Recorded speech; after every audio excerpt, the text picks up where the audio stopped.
Welcome back to my video class once again, class 7. How are you? I think you are quite well in this COVID crisis and complete lockdown. Okay, we will have to wait for the school to open again, but let's see what is going to happen and how do we get out of this trouble, COVID-19 crisis. Today I am going to start lesson 6, the vagabond. Okay. Today I will discuss about the poet Robert Louis Stevenson, the title Vagabond and one or two stanzas. Okay. So let's start and enjoy the video class. Okay, today this is part 1. The poem Vagabond is written by Robert Louis Stevenson. Robert Louis Stevenson was born in 1850. He was a Scottish poet. He was not only a poet, rather he was a novelist and an essayist. And of course, he used to write travelogue because he was a nature lover. He traveled exclusively from place to place. He was closely accustomed, he was closely acquainted with nature and various natural elements. And that's why we always get aromatic feelings in the poet Robert Louis Stevenson whenever we start reading poetry composed by him. Okay, he is a nature poet like our other renowned popular English poets William Wordsworth, John Keats, Shelley, Byron and S.T. Coleridge. Okay, his famous work including Treasure Island, Kidnapped and The Strange Case of Dr. Jekyll and Mr. Hyde. Got my point?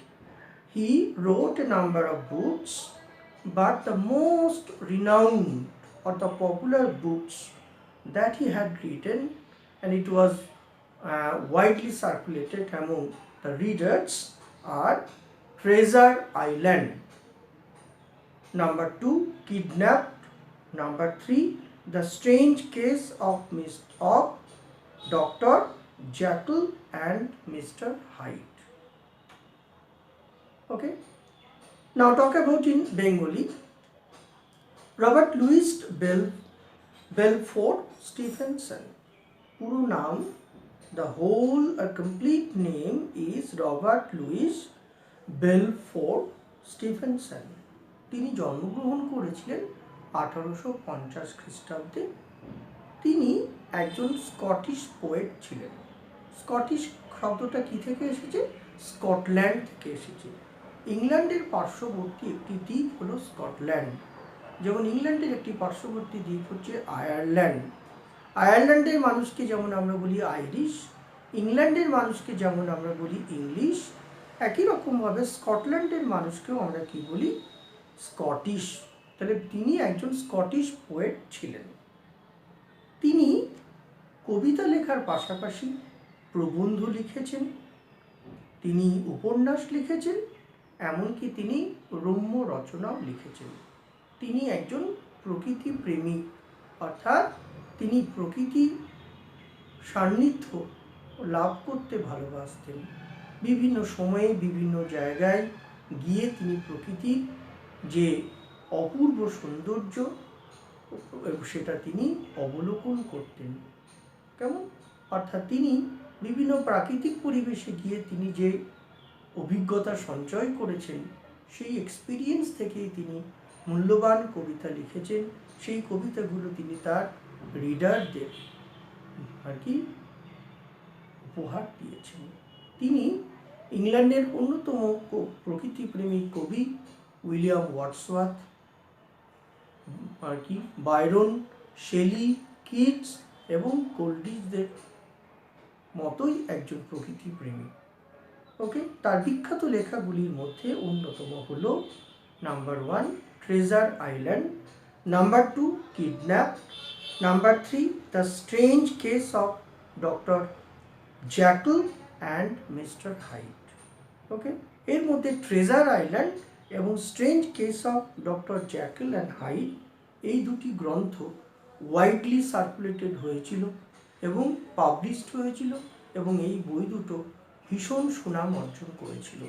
এই বই দুটোই কিন্তু Robert Luis স্টিফেনসনকে কবি হিসাবে খ্যাতি বা সুখ্যাতি দিয়েছিল। কেমন? তাহলে এটা হলো কবির পরিচিতি।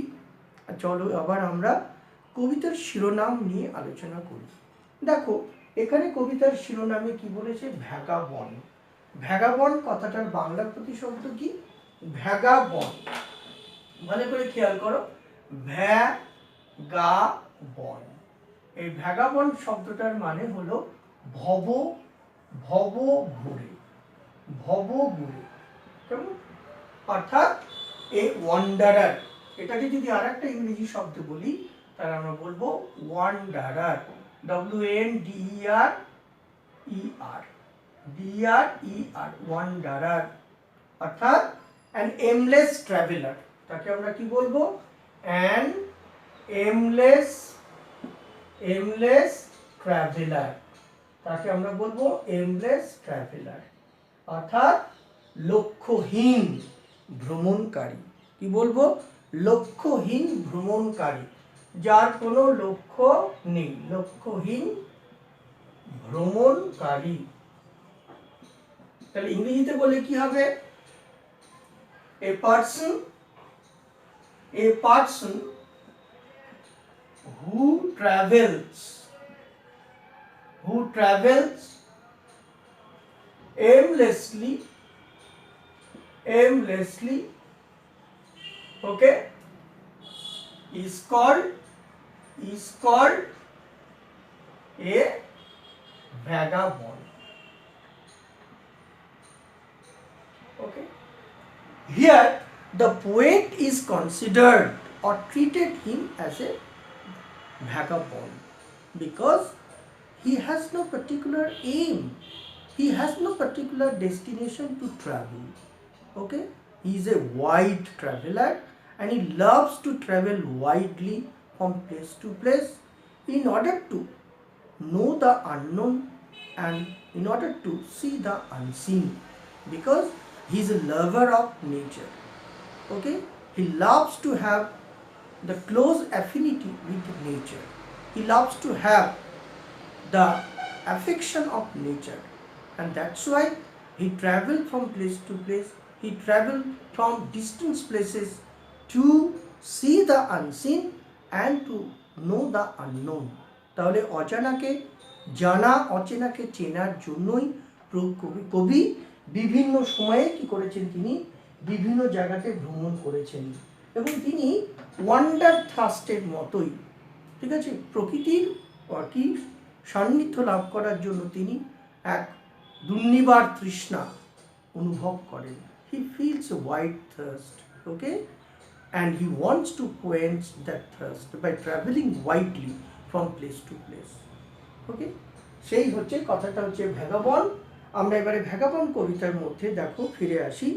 আমি আজকে একটা প্যাসেজ বা একটা স্ট্যান্জা তোমাদের সঙ্গে আলোচনা করব। দেখো কবি কি বলছেন? একজন দুর্নিবার প্রকৃতি প্রেমিক রূপে তিনি বলছেন, give to me the life I love, give to me the life I love.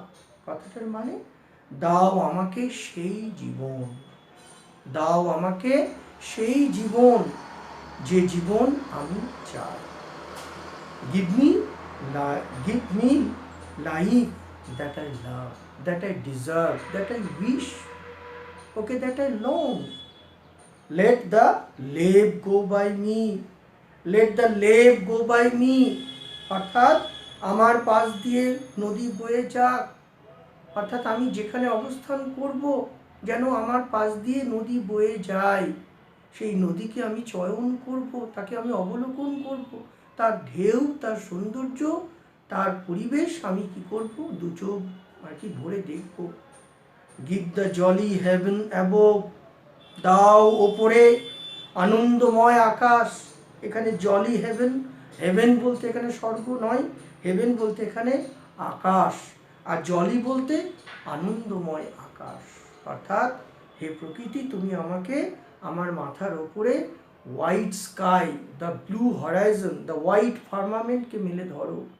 আমি প্রকৃতির কোলে শুয়ে, অর্থাৎ এই মর্ত, এই পৃথিবী, এই মাটির ওপরে শুয়ে আমি তোমার দিকে দৃষ্টি নিক্ষেপ করব এবং আমি তোমার নীলাভ আর কি সৌন্দর্য সেটাকে আমি অবলোকন করব। By the and the byway nigh me, byway nigh me, এবং আমার কাছে ছোটোখাটো পথ, এখানে বাই ওয়ে নাই মানে নাই মি, নাই মিনস আমার কাছে, the ways that are nearer me, bed in the bush with stars to see, bed মানে বিছানা, bed in the bush and stars to see, কথাটার মানে ঝোপের মধ্যে বিছানা চাই যেখান থেকে তারাদের দেখতে পাবো। তাহলে তারাদের দেখা যায় কোথায়? খোলা আকাশের তলায় দাঁড়িয়ে থাকলে তবেই কিন্তু তারাদের দেখা যায়। অর্থাৎ when you stand in an open wide place and look upward, then we can be able to see the galaxy of stars in the Milky Way. The galaxy of stars মানে নক্ষত্রপুঞ্জদের দেখতে পাই ওই আকাশ গঙ্গায়, তাই না? তাই কবি কি করছেন? কবি ঝোপের মধ্যে তার বিছানা চাইছে। He wants to have a bed. He wants to have a couch in the bush, in the bushes or hedges, and lying there, he wants to see the wide galaxy of stars in the sky, in the Milky Way. Bread I deep in the river, bread I deep in the river, bread I deep in the river মানে bread, bread মানে রুটি, I deep, deep মানে ডুবিয়ে নেওয়া, ভিজিয়ে নেওয়া। তাহলে কি করতে চান কবি? তিনি এতটা প্রকৃতি প্রেমিক যে তিনি তার রুটিটাকে নদীর জলে ভিজিয়ে নিতে চান। He wants to have okay his bread dip in the river, তিনি নদীর জলে ভিজিয়ে নেবেন রুটি। There is the life for a man like me, there is the life for a man like me, there is the life for ever, অর্থাৎ এহন জীবন আমার কাছে কাম্য, চিরকালের জন্য এই জীবনই আমার। তাহলে this is the life that I deserve for me. অর্থাৎ তিনি এতটাই দেখো প্রকৃতি প্রেমী, যিনি কি করতে চান? তিনি যেখানে অবস্থান করবেন তার পাশ দিয়ে যেন নদী বয়ে যায়, তিনি যেখানে অবস্থান করবেন তার পাশ দিয়ে যেন ছোটোখাটো পথগুলো এঁকে বেঁকে চলে যায়, তিনি যেখানে অবস্থান করবেন সেখানে যেন ঝোপঝাড় থাকে, ঝোপঝাড়ের মধ্যে শুয়ে ঝোপঝাড়ের মধ্যে থেকে তিনি খোলা আকাশের দিকে তাকিয়ে তিনি নক্ষত্রমণ্ডলী, নক্ষত্রপুঞ্জদের দেখতে চান। তিনি আর কি চান? তিনি তার যে খাদ্যবস্তু, তিনি যা থেকে প্রাণ ধারণ করবেন, যা দিয়ে প্রাণ ধারণ করবেন, সেই রুটিটাকে পর্যন্ত তিনি নদীর জলে ভিজিয়ে খাদ্যরূপে গ্রহণ করতে চান। তিনি চান চিরকাল যেন তার এমন জীবনই হয়, চিরকাল যেন তিনি প্রকৃতির কোলেই উন্মুক্ত পরিবেশ, খোলা পরিবেশে প্রাকৃতিক উপাদানগুলির সান্নিধ্যে থেকেই যেন জীবনকে উপভোগ করতে পারে। That means the poet as a nature lover deserves the life so that he can be grown up, he can lead his life by lying in the lap of nature, okay, by getting the pleasure of the nature, by accustoming him with the different elements of nature. Okay, this is up to the first stanza. Today I discussed with you. Okay, I will be back with my next videos and I will discuss the other stanzas of the poem The Vagabond. Okay, stay attuned with me with other videos and listen what I am teaching to you. Thank you for joining me today and have a very nice and special day.